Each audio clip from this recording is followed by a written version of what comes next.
یا من اظہر الجمیل وستر القبیح۔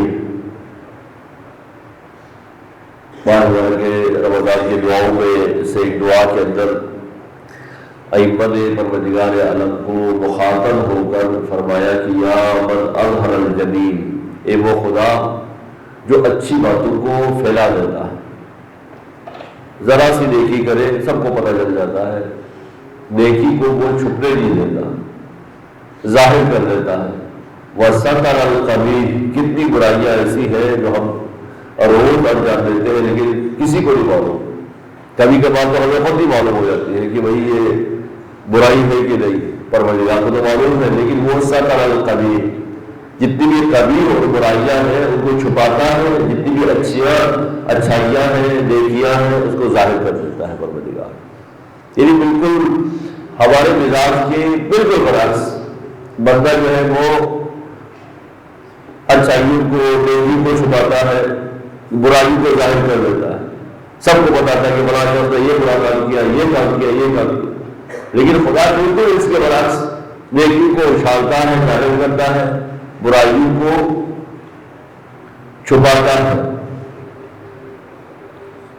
صبح کے وقت ایک تسبیح پڑھنا مستحب ہے۔ آج کل جو ماہ مبارک رمضان کے سحر کے وقت، سحری کے وقت، ان میں ایک جملہ ملتا ہے، یا من یحصی عدد الذنوب، اے وہ پروردگار جو ہمارے گناہوں کی تعداد کو بھی جانتا ہے۔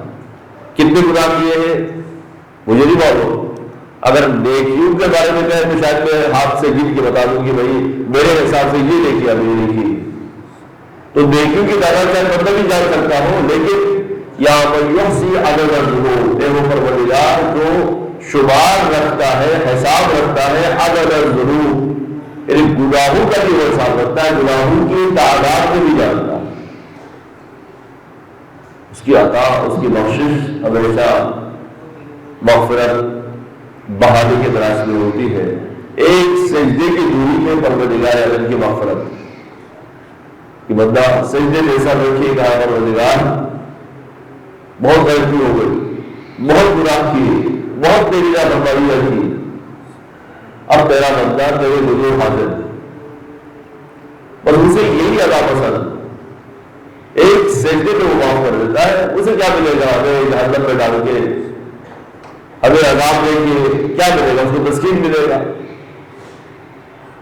وہ تو چاہتا ہے کہ جتنے بھی بندے ہیں وہ جہنم کی طرف جائے بھی جائے، سب کے سب جنتی ہو جائے، لیکن بندوں کے اپنے اعمال سے جو انہیں چھید کر جہنم کی طرف لے جائے، پروردگار نے جنت کا دروازہ کھول رکھا ہے، اور اس رمضان میں جہنم کے دروازے بند رکھے ہیں، جنت کے دروازے کھلے رکھے ہیں۔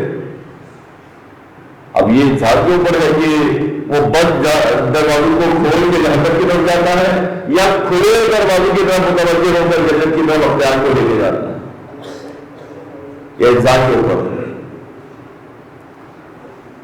بہت نازک مرحلہ ہے انسان کے لیے، اور انسان کا مزاج ایسا ہے کہ وہ برائیوں کی طرف آسانی کے ساتھ راغب ہو جاتا ہے، لیکن اچھائی کی طرف کھیل کے لے جانا پڑتا ہے، زبردستی کرنا پڑتا ہے طبیعت کے اوپر، مزاج کے اوپر،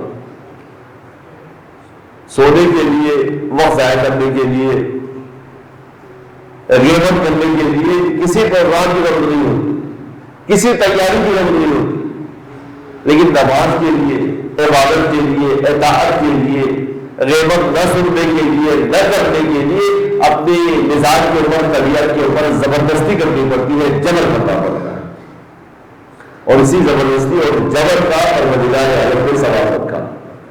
انسان کی طبیعت، انسان کے پلے ہوئے ماحول، انسان کے ارد گرد دیکھنے میں دوستوں کے مزاج کے برخلاف صرف خدا کی اطاعت، خدا کی بندگی، خدا کی قربت، خدا کی رضا اور خدا کی خوشنودی کی طرف بندہ چلا جائے تو پروردگار عالم نے ثواب کو اسی لیے رکھا۔ جو خدا کا عاشق ہوتا ہے وہ دنیا کا عاشق نہیں ہوتا۔ میں شروع میں عرض کر رہا ہوں کہ دنیا کا مطلب دنیا برائے دنیا، دنیا برائے آخرت تو خود آخرت ہے، یہ دنیا ہے ہی نہیں۔ جس دنیا کے وجہ سے آخرت مل جائے وہ دنیا ہی نہیں ہے، وہ آخرت ہی ہے، وہ آخرت کی تیاری کا حصہ ہے۔ لیکن جس دنیا کے لیے سے دنیا کے سوا کچھ نہ ملے، دنیا کی ذلتوں کے سوا کچھ نہ ملے، پھر اس کی طرف راغب ہونا یہ مومن کی شان نہیں۔ لیکن آپ دیکھیں کہ ہر چیز کا متبادل ہمارے یہاں تیار ہے، اور اسی لیے امام حسین علیہ السلام کا فرمان ہے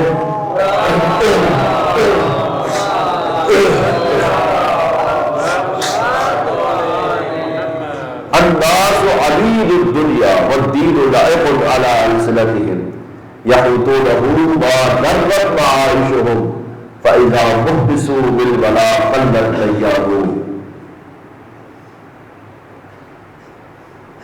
الناس عبید الدنیا، مولا محمد امام حسین کہ لوگ دنیا کے عبید ہیں، غلام، دنیا کے غلام، والدین لائق علی السنتهم، اور دین ان کی زبان کا چسکا،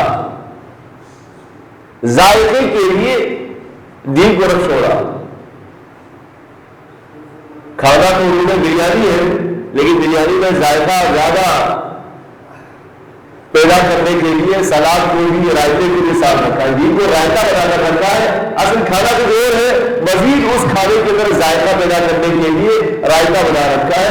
دنیا حاصل کرنی ہے، لیکن دنیا حاصل کرنے کے لیے دین کو آڑ بنا کے رکھا ہے تاکہ دنیا مزید اس دین کے ذریعے سے حاصل کیا جا سکے۔ یحوطونہ ما درت معائشهم، جب تک ان کی معیشت چلتی ہے دین زندہ باد کے نعرے لگاتے ہیں۔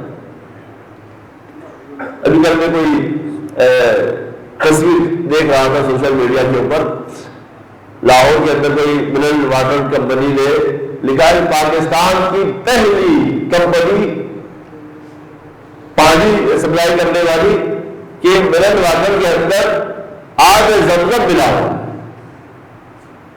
اور لیکن اٹریکشن کرنے کے لیے، اٹریکٹ کرنے کے لیے، مسلمان کو بیوقوف بنانے کے لیے کہ آج زمزم ملا پانی پہلی مرتبہ پاکستان کے اندر منرل واٹر۔ اور ظاہر ہے کہ ایک مسلمان آب زمزم پینا چاہتا ہے، کعبے سے محبت ہے، آب زمزم سے محبت ہے، تو پھر نہ چاہتے ہوئے بھی اسی 2 نمبر کی کمپنی کا وہ خرید لے گا۔ آب زمزم ملا، آب زمزم کے ساتھ کیا کیا ملا ہوا ہے وہ نہیں بتا رہا، صرف جو آب زمزم ملا ہے وہ بتا رہا۔ بہت سستی چیز جو بکتی ہے مسلمان معاشرے کے اندر وہ دین۔ کیوں دین سب سے سستا بکتا ہے؟ دین کی وجہ سے کیوں بیوقوف بنایا جا سکتا ہے؟ اس لیے کہ جو دیندار ہے وہ دین شناس نہیں، دین کو ماننے والے ہیں، دین کو جاننے والے نہیں۔ جب جاننے والے نہیں ہیں تو پھر ظاہر ہے کہ جو تھوڑا بہت دین سے کھیلنا جانتے ہیں، جن وہ ہمارے ساتھ ہماری آخرت سے بھی کھیلتے ہیں، ہمارے دین سے بھی کھیلتے ہیں، ہماری دنیا سے بھی کھیلتے ہیں، پھر جب ان پہ وقت آ جاتا ہے ہمیں تو لائیں گے، کئی تنظیموں میں گروہوں میں تقسیم کر کے رکھیں گے، لیکن جب ان کے مفادات میں بات آ جاتی ہے ایک افطاری پہ سارے جمع ہو جائیں گے۔ نہیں ہمارے درمیان تو کوئی اختلاف نہیں ہے، ہم نے غلط فہمی ہو گئی تھی ہمارے درمیان، تو ابھی تک آپ کو لڑا رہے تھے، سب کو ایک دوسرے کے لیے میدان جنگ بنا ہوا تھا، پانی پت کا میدان سجایا ہوا تھا، یہ کیا تھا؟ غلط فہمی ہو گئی تھی۔ غلط فہمی کی بنیاد پر جمعے کے خطبے دیے جاتے ہیں، غلط فہمی کی بنیاد پر حرام کا جو ہے فتوا دیا جاتا ہے، فتوا دینے سے پہلے آپ کو تحقیق کرنی چاہیے، جمعے کا خطبہ دینے سے پہلے تحقیق کرنی چاہیے۔ اگر آپ کی تحقیق اس وقت غلط تھی تو اب کیا ضمانت ہے کہ اب آپ صحیح بول رہے؟ جس کی تحقیق پہلے غلط ہو سکتی ہے اب بھی غلط ہو جاتا ہے، ممکن ہے پہلے آپ صحیح کہہ رہے ہو اب غلط کہہ رہے ہو، ممکن ہے پہلے بھی غلط کہہ رہے ہو اب بھی غلط کہہ رہے ہو۔ یہ کیا کھیل تھے؟ قوم کے ساتھ مذاق، قوم کے ساتھ کھیل، قوم کے ساتھ کھلواڑ، اسلام اور دین کی تعلیمات کے ساتھ مذاق۔ گالم گلوچ کی کوئی اہمیت نہیں، اس کا مطلب یہ کوئی بھی نمبر کو اس کی گالی دے دے، گلوچ کر دے، دس کے حرام قرار دے دے، اس کی کوئی اوقات نہیں ہے، کوئی حیثیت نہیں ہے، اسلام کے اندر اس کی کوئی مذمت نہیں ہے۔ ایک نماز پڑھانے والا اگر گالی دیتا ہے کسی کو تو کیا وہ آگے کر سکتا ہے؟ ہمارے یہاں تو عدالت شرط ہے، ہمارے یہاں عوامہ شرط نہیں ہے، ہمارے یہاں لمبی داڑھی شرط نہیں ہے، ہمارے یہاں چھوٹی داڑھی ہو لیکن عدالت شرط نہیں۔ غلط فہمی ہو گئی تھی ہمارے وجہ، ان چیزوں کی وجہ سے اس وقت تیزی کے ساتھ جو چیز ہمارے معاشرے میں پنپ رہی ہے وہ الحاد، دین کو ہی چھوڑ رہے ہیں۔ جب دیندار والے جو دیندار ہیں، جو ہمارے معاشرے کے سب سے زیادہ دیندار طبقہ ہے، وہ اتنا بے دین ہے، وہ اتنے دین سے دور ہے، وہ اتنے دین سے مذاق کرتے ہیں، تو کیسا دین ہوگا یہ؟ بہت سارے لوگ اسی بنا پر ہم جیسے لوگوں کو دیکھ کر، آپ جیسے لوگوں کو دیکھ کر، مومنین کو دیکھ کر، علماء کو دیکھ کر، محمدین کو دیکھ کر، علامے کو دیکھ کر، خطباء کو دیکھ کر دین سے دور ہو، وہ سمجھتے ہیں شاید دین کا مجسمہ یہی ہے، یہ دین ہے۔ حقیقت یہ ہے کہ اسلام الگ ہے، مسلمان الگ ہے، تشیع الگ ہے، شیعہ الگ۔ ہم شیعہ ہے، تشیع کا سمبل نہیں ہے، تشیع الگ چیز ہے۔ ہم مسلمان ہیں، اسلام کا مجسمہ، اسلام کا پیکر نہیں ہے۔ اور یہ علماء ہے 100% اسلام کا پیکر نہیں ہے۔ اچھا برا پہچاننے کی پروردگار عالم نے آپ کو بھی ہمیں بھی صلاحیت دی ہے، اپنی حقیقت کو بھی رکھیے۔ جو اچھا کرتا ہے وہ اچھا ہے۔ الحسن کی حدیث ہے، الحسن حسن ومنک احسن لانک منک والقبیح قبیح ومنک اقبح لانک منک۔ اللہ فرماتے ہیں کہ اچھا ہے، اچھا کوئی بھی کام کرے، بہتر کام بہتر ہے، الحسن حسن، بہتر کام بہتر ہے، ومنک احسن، اللہ فرماتے ہیں اگر تم شیعہ کرو، شیعہ کوئی اچھا کام کرے تو صرف بہتر نہیں ہے بلکہ احسن ہے، بہترین ہے۔ دوسرے کرے تو بہتر کام بہتر ہے، تم کرو تو بہتر کام بہترین ہے۔ کیوں؟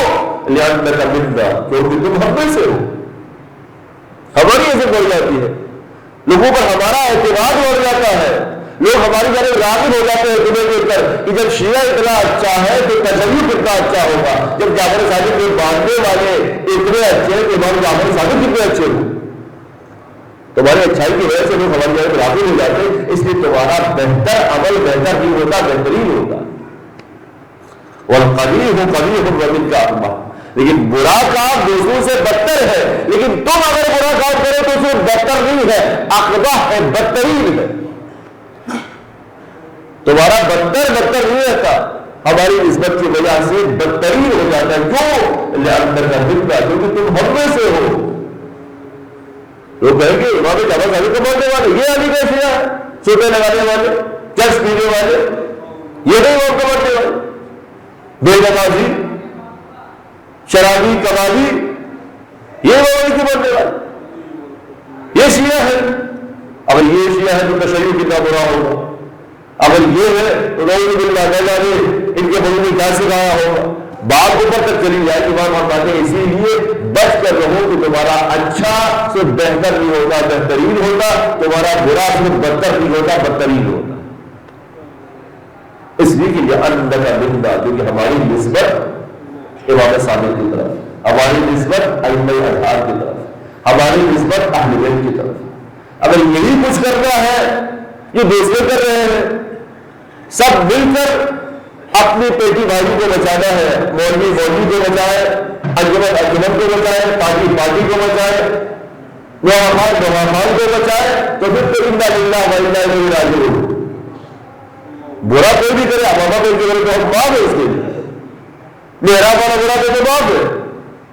اگر یہی برا چھوٹے پیمانے پہ عام آدمی کے لیے سارے جمع ہو جائیں گے، لیکن بڑے پیمانے پہ بڑے آدمی نے کیا، پیسے والے آدمی نے کیا، اس کی بس کریے، پر پیسہ والا ہونا چاہیے، باقی کچھ بھی کرتے رہیے، کوئی بس کریے، سارے جمع ہو جائیں گے۔ غلط فہمیاں ہو گئی ہمارے گھر میں، سبحان اللہ، ایسی غلط فہمی سے پروردگار اس ملت کو بچائے، اس قوم کو بچائے، اس تشیع کو بچائے، شریعت کو بچائے رکھے ایسی غلط فہمیوں سے بھی، ایسے غلط فہمی کرنے والوں سے۔ روز بروز انہی حرکتوں کی وجہ سے لوگ تشیع سے دور ہوتے جا رہے ہیں، بد عملی کی طرف لوگ جا رہے ہیں۔ کیوں جا رہے ہیں؟ انہی کی وجہ سے ہو رہے ہیں۔ یار کیسے عالم ہے یہ نجف سے آئے ہیں، یہ قوم سے آئے ہیں، یہ باہر سے آئے ہیں، یہ یہاں سے آئے ہیں، لیکن بڑا آدمی برا کرے آرام سے پردہ ڈال دیتے ہیں، چھوٹا آدمی برا کرے سب مل کے پل پڑتے ہیں اس کے اوپر. تو معیار تو اسلام کے اندر ایک ہی ہے. برا آدمی کوئی بھی ہو برا کرتا ہے وہ برا ہے. اچھا آدمی جو اچھائی کرتا ہے وہ اچھا ہے, چاہے وہ غریب طبقے سے تعلق رکھتا ہو چاہے وہ امیر طبقے سے. اسلام کے اندر طبقاتی فرق نہیں ہے. اسلام آیا ہی طبقاتی فرق کو مٹانے کے لیے.